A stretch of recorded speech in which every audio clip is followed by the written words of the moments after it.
Selamat datang di channel Detektif Sanji, tempat berkumpulnya para pecinta One Piece yang haus akan teori, fakta tersembunyi, dan pembahasan mendalam seputar dunia ciptaan Eiichiro Oda.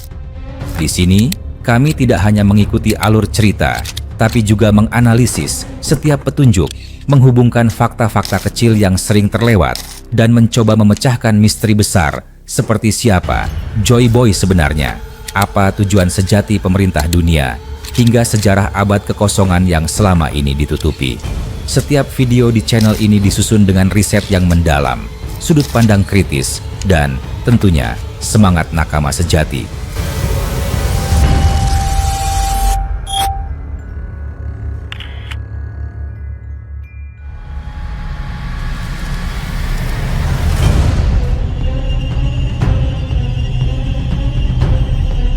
Di dunia yang diatur oleh lautan tak berujung dan kekuatan yang lahir dari tekad, ada satu kebenaran yang tak tergoyahkan. Takdir besar hanya akan memilih mereka yang bersedia berjalan di jalan penderitaan, luka, dan pengorbanan. Di tengah pusaran era baru yang sedang bangkit, ada sosok yang berjalan dalam diam, mengayunkan pedangnya bukan untuk kehormatan pribadi, melainkan untuk sebuah janji. Sebuah janji yang telah lama menjadi pondasi keberadaannya. Di tengah legenda-legenda yang tumbuh dan gugur, pedang bernama Enma muncul, bukan sebagai senjata biasa, melainkan sebagai ujian dari langit.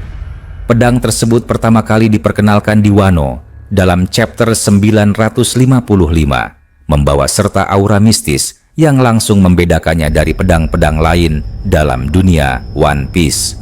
Pedang ini bukan hanya pernah digunakan oleh Kozuki Oden, pejuang legendaris yang mampu menahan serangan dari monster sekelas Whitebeard dan Kaido, namun juga merupakan senjata yang memiliki sifat hidup.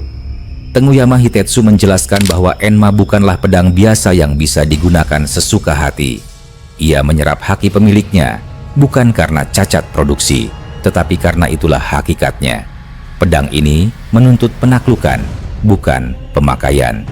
Sebagian besar pendekar pedang akan melihat senjata semacam itu sebagai kutukan. Namun, pedang ini tidak peduli pada kebanyakan. Enma tidak diciptakan untuk mereka yang hanya ingin kekuatan tanpa harga. Enma adalah cermin dari jiwa penggunanya. Hanya yang memiliki kehendak sekuat baja dan jiwa yang telah ditempa oleh penderitaan yang bisa bertahan mengayunkan pedang ini. Itulah mengapa Kozuki Oden bisa menggunakannya. Ia adalah raja tanpa mahkota, prajurit yang memilih mati dalam minyak mendidih daripada mengingkari kehormatan.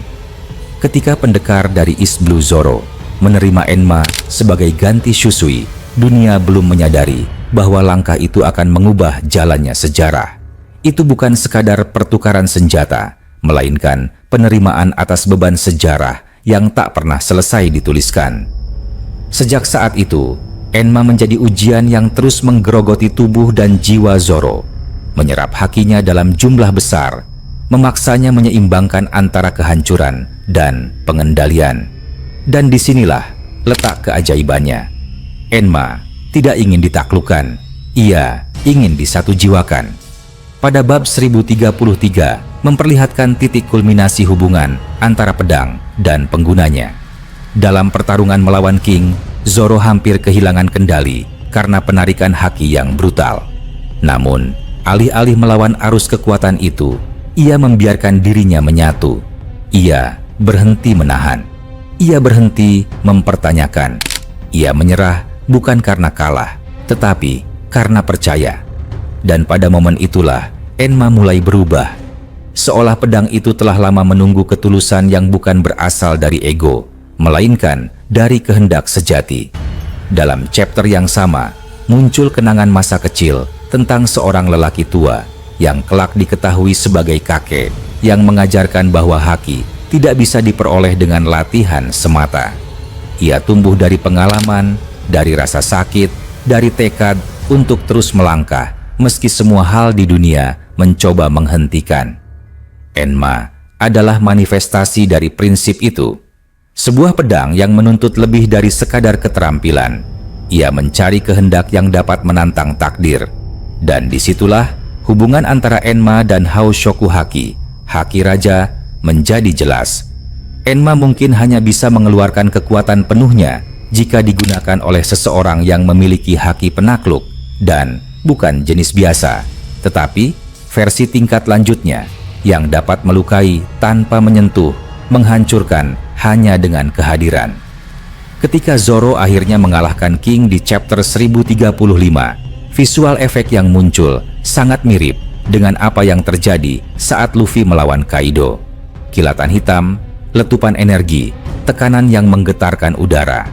Namun, tidak seperti Luffy yang dijelaskan secara eksplisit menggunakan Houshoku Haki tingkat tinggi. Pendekar itu hanya menunjukkan kekuatan itu lewat tindakan. Salah satu dialog paling menggugah di momen itu adalah saat ia mengatakan, "Pedang ini ingin aku keluarkan semuanya." Dalam kalimat itu tersembunyi kesadaran bahwa Enma bukan hanya alat, melainkan partner.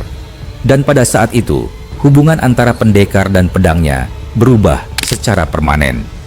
Sebuah ikatan telah tercipta, dan dari sana muncul teori besar. Enma sedang dalam proses menjadi pedang hitam. Kokuto bukan hanya karena haki yang disalurkan ke dalamnya, tapi karena kehendak, luka, dan perjalanan sang pengguna. Hitetsu pernah berkata bahwa pedang hitam tidak muncul begitu saja. Mereka terbentuk dari waktu, dari perjuangan, dari haki yang ditanamkan tanpa henti. Yoru, milik Mihawk, adalah satu-satunya Kokuto kelas tertinggi, Saijo o Wazamono, yang diketahui, dan kemungkinan besar dibentuk oleh proses yang sama. Jika Mihawk memiliki haki penakluk yang meskipun belum dikonfirmasi namun sangat mungkin, maka Yoru dan Enma adalah dua entitas yang berjalan di jalur takdir yang sama, ditempa oleh raja untuk raja.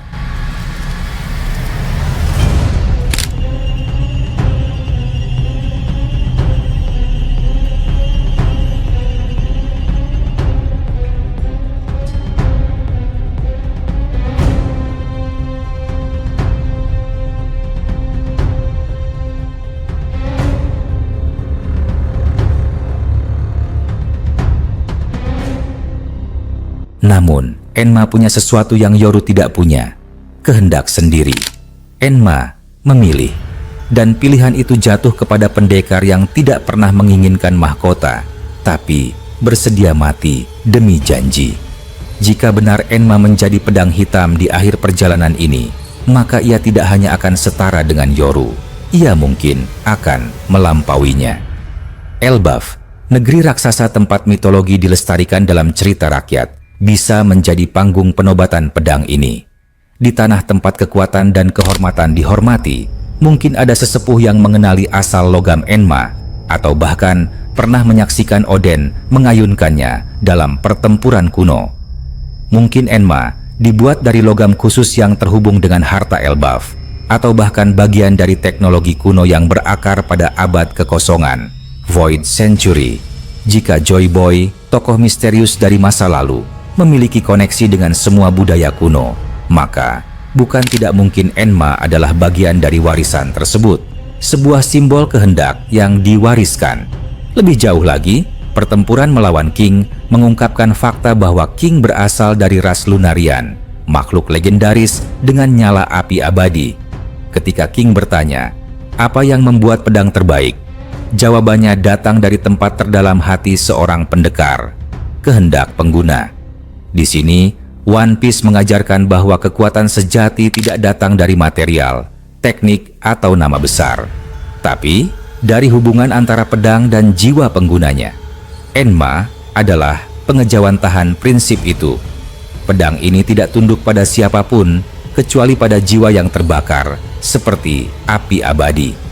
Jika Enma benar-benar berevolusi menjadi lebih dari sekadar pedang hitam, maka mungkin akan muncul bentuk baru. Bukan sekadar warna, tapi aura, energi, atau bahkan kemampuan menebas sesuatu yang tidak bisa disentuh. Mungkin potongan dimensi, serangan yang melampaui ruang dan waktu. Seperti Oden yang konon bisa membelah apapun, pendekar ini sedang berjalan di jalur yang sama. Dan Elbaf bisa menjadi tempat di mana pedang itu mendapat nama baru, status baru, bahkan takdir baru.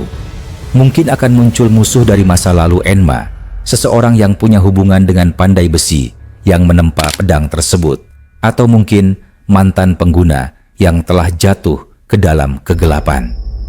Pertarungan itu akan menjadi ujian akhir. Enma tidak akan menjadi hitam karena pelatihan atau eksperimen, tapi karena perjalanan. Setiap luka yang diterima, setiap nyawa yang diselamatkan, setiap janji yang ditepati akan menjadi batu bata yang membentuk kekuatan sejatinya. Dan ketika momen itu tiba, Enma akan bersinar bukan dengan cahaya, tetapi dengan kegelapan. Kegelapan yang tidak menandakan kejahatan, tapi sejarah. Kegelapan yang lahir dari penderitaan, pengorbanan, dan kehendak yang tak tergoyahkan. Pada saat itu, dunia tidak akan hanya menyaksikan lahirnya pedang legendaris. Dunia akan menyaksikan penobatan pendekar yang memegangnya. Pedang ini menuntut pengorbanan yang ekstrim, memaksa penggunanya mencapai batas akhir kehendak, bahkan harus merobek jiwanya sendiri untuk membuktikan layak atau tidaknya. Dan sejauh ini, Zoro telah melakukan itu berulang kali. Di Thriller Bark, saat mengambil semua rasa sakit kaptennya. Di Wano, saat hampir mati melawan Kaido dan King. Dan kelak, dalam perang besar yang akan menentukan nasib dunia. Dalam era baru yang sedang muncul, Luffy akan dikenal sebagai simbol kebebasan. Namun, akan ada satu sosok lain yang menjadi pedangnya. Sosok yang tidak hanya bertarung demi menang, tetapi demi memenuhi sumpah. Sosok yang mewarisi kehendak dari Ryuma, dari Oden, dan mungkin dari sesuatu yang lebih tua. Sesuatu yang terhubung langsung dengan Wano, Elbaf, dan rahasia abad kekosongan. Sosok itu bukan hanya pendekar. Ia adalah warisan yang hidup. Bukti bahwa kehendak sejati tidak bisa dihancurkan, hanya diwariskan. Dan ketika semua cerita ini mencapai akhirnya, ketika semua kekuatan dunia saling bertabrakan di satu titik, Enma akan menjadi simbol dari sesuatu yang lebih dari kekuatan. Ia akan menjadi simbol janji yang ditepati. Dan dunia akan tahu bahwa sang pendekar bukan hanya tangan kanan seorang Yonko, ia adalah pedang era baru. Tubuh yang menolak mati. Konspirasi, Thriller Bark, dan awal dari ketahanan abadi Zoro. Bayangkan, seandainya semua peristiwa di Thriller Bark dan Sabaody bukan sekadar rangkaian momen dramatis, tapi bagian dari skema besar yang belum terungkap hingga sekarang. Apa yang terlihat seperti aksi pengorbanan heroik dan teknologi transfer rasa sakit bisa jadi adalah momen transendental yang mengubah nasib salah satu anggota kru Mugiwara selamanya. Teori ini menyusuri gagasan mengerikan bahwa Roronoa Zoro, pejuang dengan ketahanan tak manusiawi, bukan hanya sosok dengan tekad baja, melainkan makhluk dengan keabadian praktis hasil manipulasi tersembunyi Bartholomew Kuma. Di permukaan, Zoro adalah pendekar pedang dengan fisik yang luar biasa.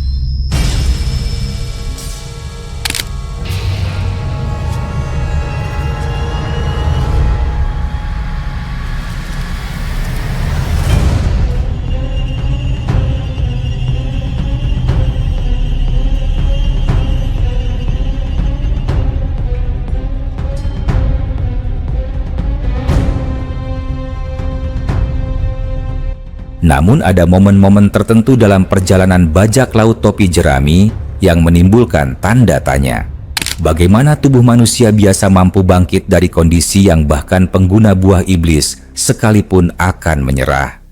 Mengapa hanya Zoro yang tampak berkali-kali menolak ajal, bahkan dalam luka dan rasa sakit yang melampaui batas logika? Kemungkinan besar jawabannya terletak pada satu titik balik. Kejadian legendaris di Thriller Bark ketika Kuma mentransfer seluruh rasa sakit dan kelelahan Luffy kepada Zoro, dan tubuh Zoro menyerap semuanya. Peristiwa itu tidak pernah mendapatkan penjelasan penuh dari Eiichiro Oda.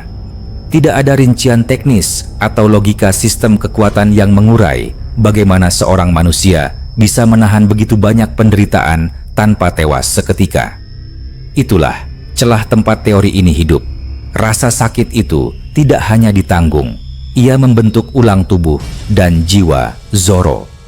Apabila Kuma memiliki kekuatan untuk menarik, mengendalikan, dan memanipulasi rasa sakit secara fisik, bukan tidak mungkin ia juga bisa menyuntikkan kekuatan ke dalamnya, bukan sebagai senjata, tetapi sebagai perlindungan. Sejak saat itu, Zoro seperti memiliki sistem kekebalan terhadap kehancuran fisik, bukan tak terluka, tapi tak bisa dihancurkan.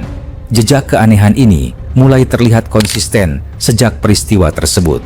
Dalam arc Sabaody, ketika Kuma muncul kembali dan memisahkan para kru, semua perhatian tertuju pada betapa menegangkannya tindakan tersebut.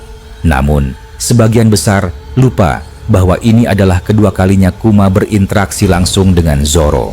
Dan tidak ada penjelasan mengapa ia memilih Zoro untuk menerima beban rasa sakit Luffy sebelumnya.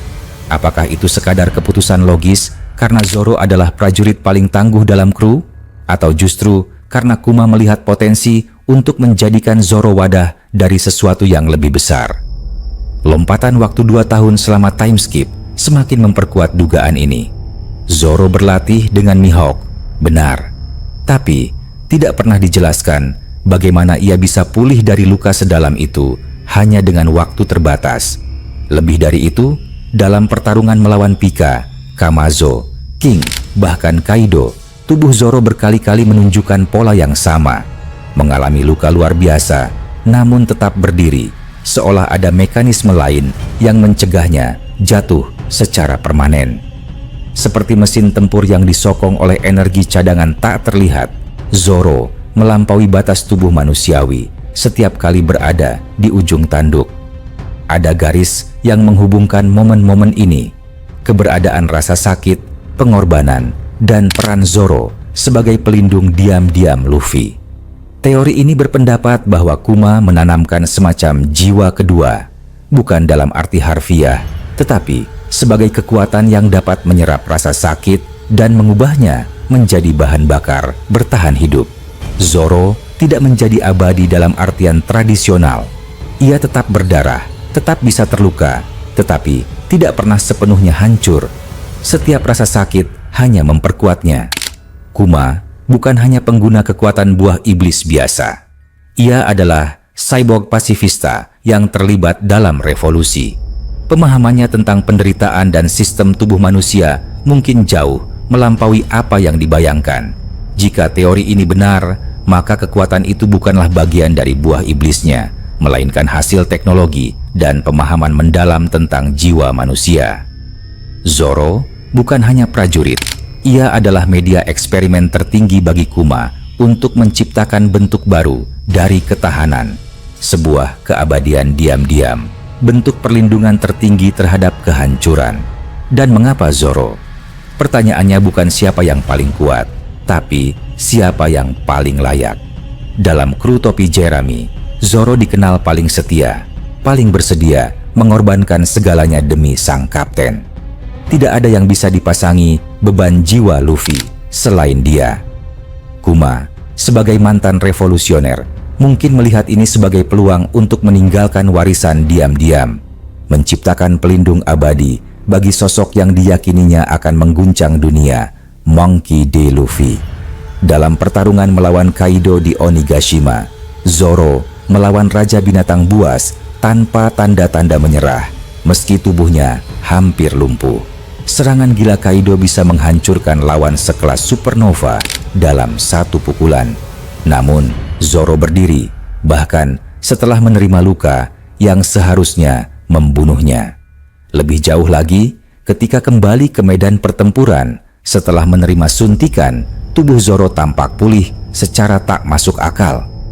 Kemungkinan besar, tubuh itu bukan hanya dipulihkan oleh obat, tapi juga oleh sistem pertahanan tersembunyi yang mencegah kematian mendekatinya. Zoro tidak pernah membicarakan kejadian di Thriller Bark. Tidak terjadi apa-apa, katanya, berdiri di genangan darah. Tapi itu justru memperkuat dugaan bahwa ia menyadari ada sesuatu yang berubah. Mungkin ia tidak mengerti sepenuhnya, namun tubuhnya tahu. jiwa prajurit yang bertarung di batas manusia mulai menerima realitas baru. Tubuh itu tak akan membiarkannya mati sebelum waktunya.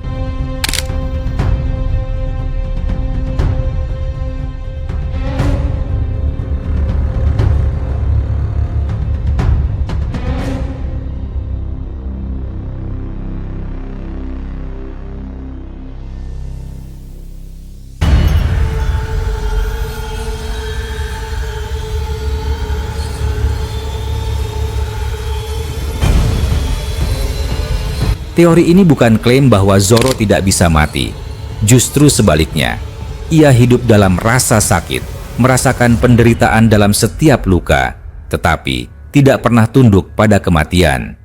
Inilah yang disebut sebagai keabadian praktis, sebuah kondisi di mana tubuh dan jiwa dilatih serta dimodifikasi untuk tidak menyerah, tidak peduli seberapa parah kerusakannya. Ini bukan kekebalan, ini resistensi absolut. Dalam banyak pertarungan, terlihat bahwa Zoro bangkit bukan hanya karena tekad. Ada momen ketika tubuhnya seolah menolak runtuh. Sistem kekuatan ini terlalu konsisten untuk diabaikan. Dan jika dilihat dari sudut pandang naratif, ini adalah trik klasik Oda, menanam benih rahasia sejak awal dan membiarkannya tumbuh perlahan hingga puncaknya tiba di momen besar cerita. Salah satu momen kunci yang mendukung teori ini datang di bab 595 ketika kru topi jerami berpencar. Kuma memisahkan semua orang, namun memastikan Luffy tetap hidup. Dan yang lebih penting, Zoro dikirim ke Mihawk, pendekar pedang terkuat di dunia. Kombinasi antara pelatihan pedang dan warisan tersembunyi dari Kuma menciptakan senjata hidup yang tak bisa dihancurkan, namun tetap manusiawi. Juga dalam pertarungan melawan King di Wano, chapter 1032 hingga 1033, Zoro mengalami kerusakan luar biasa. Namun di akhir pertarungan, tubuhnya seperti menciptakan kembali kekuatannya. Seolah kekuatan yang diberikan oleh Enma hanya mempercepat apa yang sudah tertanam dalam dirinya. Tubuh yang bisa menahan kekuatan luar biasa dan tetap bertahan. Jika ini benar, maka Kuma telah menciptakan sesuatu yang lebih dari sekadar manusia tahan banting. Ia menciptakan pelindung terakhir, dan ini semua dilakukan secara diam-diam, dalam kesunyian, tanpa pengakuan, tanpa ledakan kekuatan yang mencolok. Sebuah pertanyaan besar muncul, apakah ini akan diungkapkan dalam saga terakhir? Jika Oda benar-benar menyusun narasi ini, maka pengungkapan kekuatan tersembunyi Zoro bisa menjadi titik balik penting dalam perang terakhir, terutama melawan musuh-musuh yang mampu menghancurkan seluruh pasukan dalam satu gerakan. Bayangkan ketika semua sekutu Luffy tumbang satu persatu dan satu-satunya yang tersisa adalah Zoro, bukan karena dia lebih kuat, tapi karena dia tidak bisa dihancurkan. Maka semua tindakan Kuma di masa lalu akan mendapatkan makna yang mengejutkan. Bukan tindakan belas kasih, tapi persiapan perang. Keabadian praktis Zoro tidak akan datang dengan kilatan cahaya atau transformasi besar. Itu akan terus tersembunyi di balik darah, luka, dan penderitaan. Tapi bagi mereka yang jeli, semua petunjuk sudah ada. Dan semua itu berakar pada satu peristiwa. Saat Kuma mentransfer rasa sakit Luffy ke tubuh Zoro. Sebuah keputusan yang pada akhirnya mungkin menyelamatkan dunia. Bukan tentang kekuatan mutlak, bukan tentang jurus pamungkas. Ini tentang sistem pertahanan sempurna yang diciptakan bukan dari teknologi atau sihir, tapi dari penderitaan dan loyalitas yang tak bisa diukur. Dan hanya satu orang yang bisa menanggungnya, Roronoa Zoro.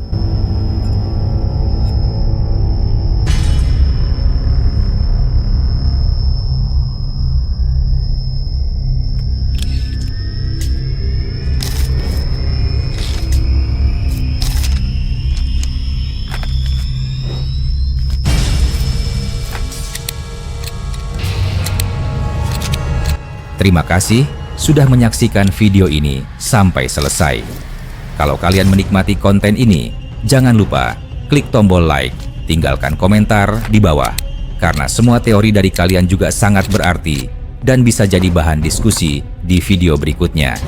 Dan tentu saja, klik subscribe serta aktifkan lonceng notifikasi supaya kalian tidak ketinggalan update terbaru dari kami. Sampai jumpa di video selanjutnya.